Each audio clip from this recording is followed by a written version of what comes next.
आज नासिक शिक्षक निर्वाचन क्षेत्र के लिए उम्मीदवारी की घोषणा कर दी। एनसीपी अध्यक्ष अजित पवार और प्रदेश अध्यक्ष सुनील तटकरे की सहमति से महेंद्र भावसार को शिक्षक निर्वाचन क्षेत्र के लिए नामांकित किया गया।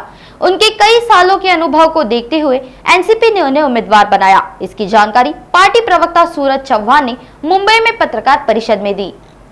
आज राष्ट्रवादी काँग्रेस पक्षाकडून नाशिक विभागाला जो शिक्षक मतदारसंघ आहे त्या मतदारसंघातून राष्ट्रवादी काँग्रेस पक्षाकडून राष्ट्रीय अध्यक्ष अजितदादा पवार, प्रांताध्यक्ष सुनील तटकरे साहेब यांच्या मान्यतेने महेंद्र मधुकर भावसार यांना त्या ठिकाणी शिक्षक मतदारसंघाची उमेदवारी देण्यात आलेली आहे।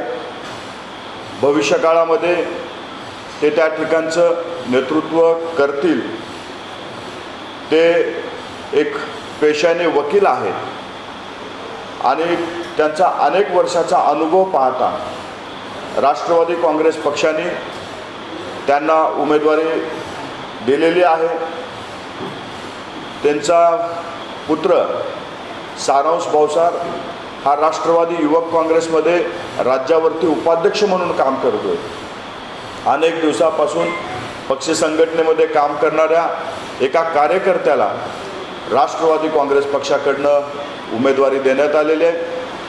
आज ही उमेदवारी आम्ही जाहीर करतोय आणि आम्हाला विश्वास आहे की त्या ठिकाणी जो उत्तर महाराष्ट्राचा विभाग आहे, जळगाव, धुळे, नंदुरबार, नाशिक, अहमदनगर या भागातून जे आमचे शिक्षक बांधव आहेत ते त्यांचे प्रश्न सभागृहामध्ये सोडवण्यासाठी आमचे महेंद्र भावसार यांच्या पाठीशी उभा राहतील हा विश्वास आजच्या या पत्रकार परिषदेच्या निमित्तानं मी व्यक्त करतो।